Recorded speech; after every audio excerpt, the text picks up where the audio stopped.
నమస్తే రమగారు. నమస్తే జయ. రమగారు, మనం ఆదివారం నాన్ వెజ్ తినకూడదు అని వింటుంటాం. కానీ ఆదివారమే తెచ్చుకొని తినేవాళ్ళే ఉంటాం ఎక్కువగా, మిగతా అన్ని రోజుల కంటే కూడా. ఎందుకంటే సెలవు కావటం కావచ్చు, రకరకాల అలవాట్లలో భాగంగా. అసలు ఈ అలవాటు ఎలా వచ్చింది మనకి? ఆదివారమే తినే అలవాటు బ్రిటిషర్స్ మనకు అలవాటు చేసి వెళ్ళారని అనుకుంటూ ఉంటాం. అసలు ఆదివారమే పని చేయాలనేది మనకి ఇదివరకు కాన్సెప్ట్ అట. కానీ ఇప్పుడు ఏంటి, మనకి సెలవు అంటే సండే కదా, పూర్తిగా మారిపోయాం కదండి. ఇదివరకు పాతకాలంలో అందరికీ నియమాలు ఉండేవి జయ. ఇప్పుడు మనకి రోజు నియమాలు ఏమున్నాయి? ఆదివారం నాన్ వెజ్ కాదు, అసలు నాన్ వెజ్ తినకుండా, ఏదైనా ఆర్డర్ చేసుకుని తినకుండా, ఏవైనా పదార్థాలు తినకుండా ఎవరు ఉంటున్నారు? కేవలం ఒక వారంలో ఒక రోజే తినాలన్న నియమం, పోనీ ఈ వారాలు తినకూడదని, ఈ నెలలో తినకూడదని నియమాలు పెట్టుకుంటున్నటువంటి నాన్ వెజిటేరియన్స్ ఓ 20% ఉన్నారేమో. మిగిలిన 80% అన్ని రోజులు వారవర్జ్యాలు ఏమీ లేవు, నియమాలు లేవు, తినేస్తూనే ఉంటారు. ఇదివరకటి కాలంలో అన్ని జాతుల వారికి కూడా నియమం ఉండేది. ఇక శనివారం తినకూడదు, శుక్రవారం తినకూడదు, ఏకాదశులు తినకూడదు. ప్రతి వాళ్ళకి ఏకాదశులు, ద్వాదశులు, పౌర్ణములు, అమావాస్యలు, తిథులు, పర్వదినాలు అన్నిటి మీద అవగాహన ఉండేది. ఇవాళ తినకూడని రోజు అంటే బజార్లో కూడా కనపడకూడని రోజుగా కూడా ఉండుండేది ఇదివరకటి కాలంలో. ఇంత విరివిగా తినేవాళ్ళు కాదు. ఏదో ప్రత్యేకంగా పండగలప్పుడు తినడమే కొన్ని కథల్లో కూడా కనపడుతుంది. మనకు నాకెట్లా తెలుస్తాయి ఈ వివరాలన్నీ? పాతకాలపు కథల్ని బట్టి కదా. పండగలప్పుడు ప్రత్యేకంగా, అంతేగాని ఇట్లా తిండే ప్రధాన దైవంగా ఈనాడు వచ్చింది, కానీ అప్పుడు లేదు. మరి బ్రిటిషర్స్ వచ్చాక వాళ్ళు ఏం చేశారు? సండే చేశారు, ఆదివారం సెలవా అని. వాళ్ళు వచ్చిన తర్వాతే మనకి కుల వృత్తులు తగ్గినాయి, వృత్తులు ఉన్నాయి, ఉద్యోగాలు, వ్యాపారాలు, కొట్లు, వాటికి సెలవులు ఉండటాలు ఇలాంటివి వచ్చినాయి. అంతకుముందు అమావాస్యకి సెలవు, అమావాస్యకి సెలవు, మంగళవారాలు అప్పుడు వ్యాపారాలు, శుక్రవారం వ్యాపారం చేసేవారు కదా, ఎవరు కొనేవాళ్ళు కాదు, ఆ రోజున సెలవు ఉండేది. ఓకే అండి. తప్ప ఆదివారం సెలవులు మనకి ముందు 150, 200 ఏళ్ల క్రితం, 300 ఏళ్ల క్రితం లేదు.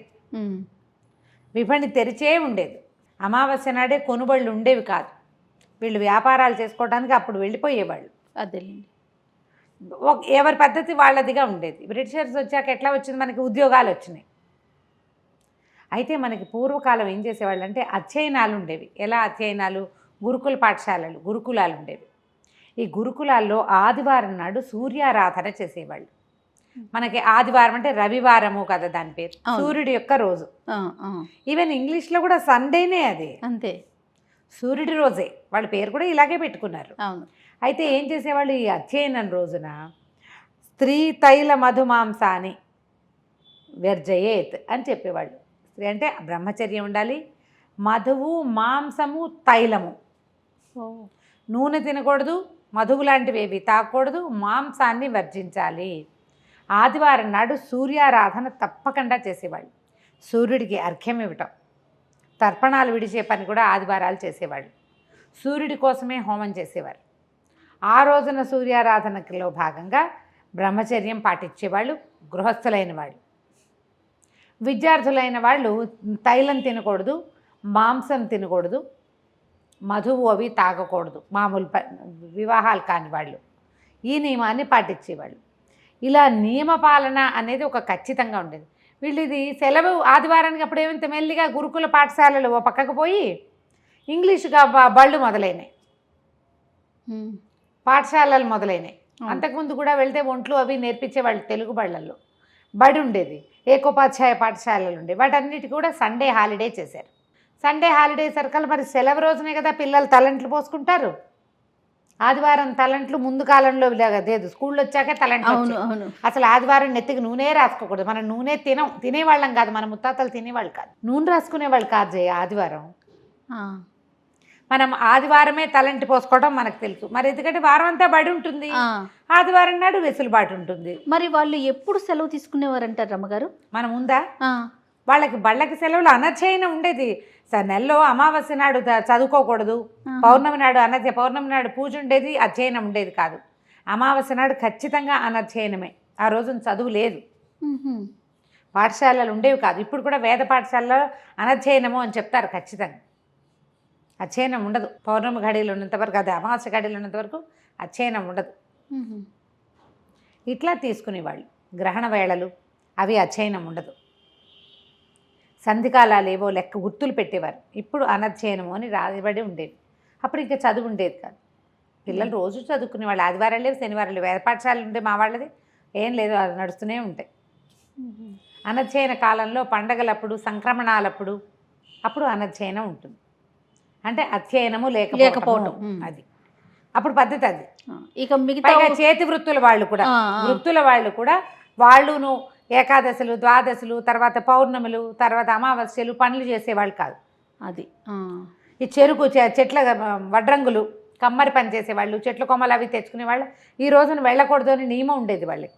ఆదివారం వెళ్ళకూడదు, మంగళవారం వెళ్ళకూడదు, శనివారము త్రయోదశి కలిసి వస్తే వెళ్ళకూడదు. ఇవి నేను ర్యాండమ్గా చెప్తున్నా. ఇలాంటి నియమాలు ఏర్పరచుకుని పెట్టుకునేవాళ్ళు. అడుసు తొక్కడానికి ఒక మంచి రోజు, కార్తెలు చూసుకునేవాళ్ళు. మనకు తెలుసు కదా, మృగశిర కార్తె, ఆర్ద్ర కార్తెలో విత్తనాలు నాటాలి. ఆరుద్ర వచ్చింది, విత్తనాలు నాటాలి. మృగశిరలో ఇది చెయ్యాలి. దీంట్లో అని ప్రతిదానికి కార్తెలు లెక్క చూసుకునేవాళ్ళు. ఈ కార్తెలు చెప్పడానికి ఎవరుండేవాళ్ళు?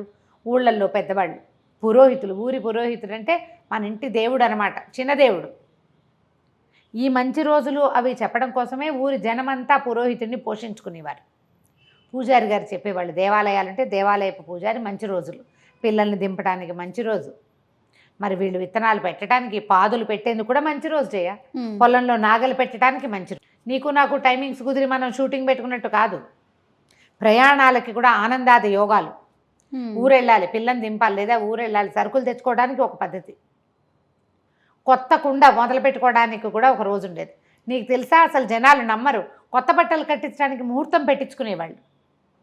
మీరు శ్రీపాద సుబ్రహ్మణ్య శాస్త్రి గారి కథలు కనుక చదివితే, పంతులు గారు వచ్చి ముహూర్తం పెట్టారు కొత్త బట్టలు కట్టించడానికి అని ఉంటుంది. అందులో 60s, 50s, 40sలో కొత్త బట్టలు కట్టుకోవడానికి కూడా ముహూర్తాలు ఉండేవి. చెప్పులు వేసుకోవడానికి మంచి రోజులు. అవునా? సోమవారం నాడు సహించద్దు, మంగళవారం మార్కొడుతుంది, ఇలా లెక్కలు ఉంటాయి. అలా మీరు పంచాంగం తిరగేయండి, మీకు ఎవ్వరు చెప్పక్కర్లా, నన్ను అడగక్కర్లా, ఇంకోళ్ళని అడగక్కర్లా. సొంతంగా మీ అంతటా మీరు తెలుగు పంచాంగం చూసుకుని చదువుకుంటే, మనం సలహాలు అడుగుతాం, అలా చేసా, ఇలా చేసా, అదే ఇదే, ఏమీ అడగక్కర్లా.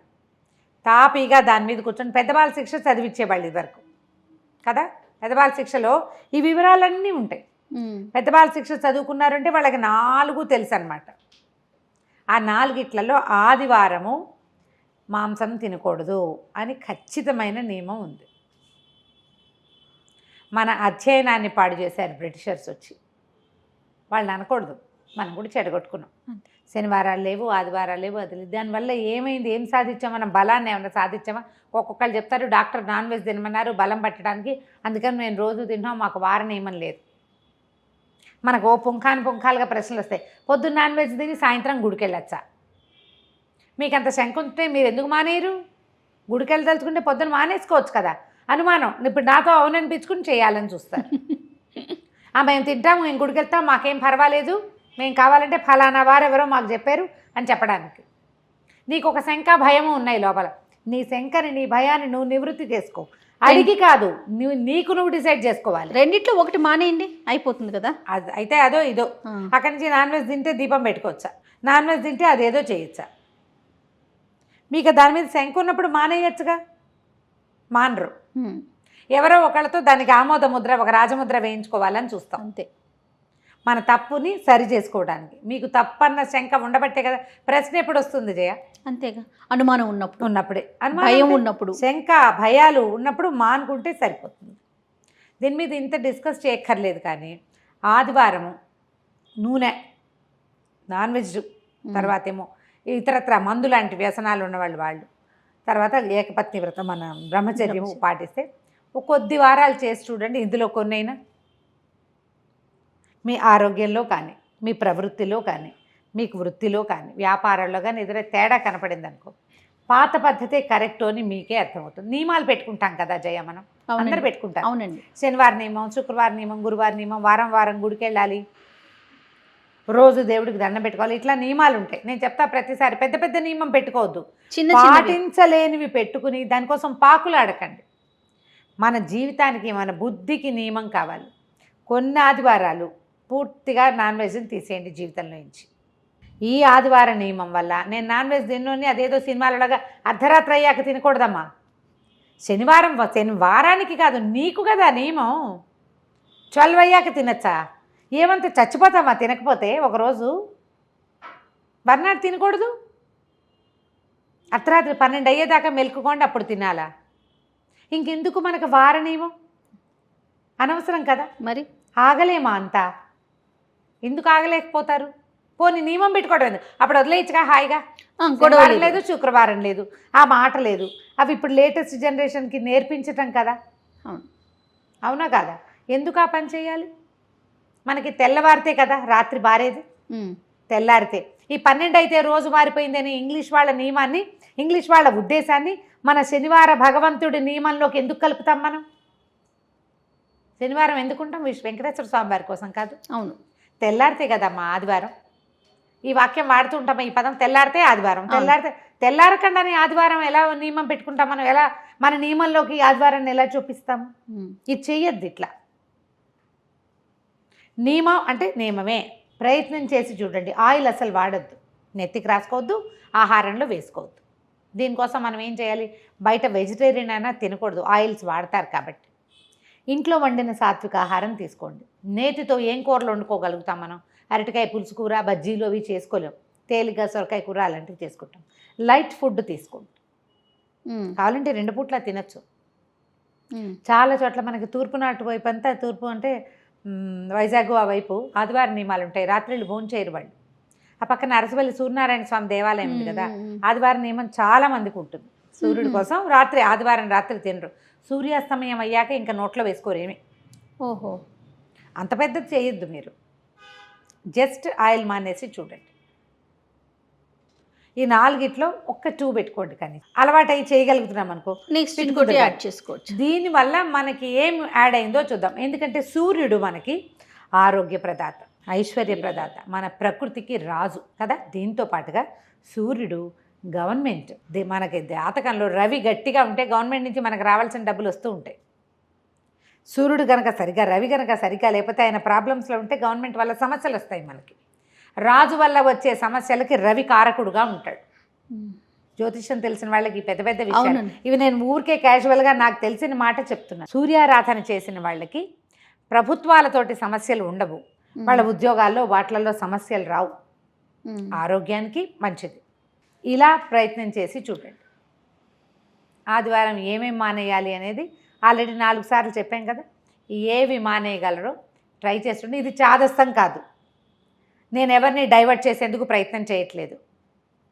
మీరు మమ్మల్ని డైవర్ట్ చేస్తున్నారు, అంటే పక్కదారి పట్టిస్తున్నారు లాంటి ఆలోచనలు చేయబోకండి.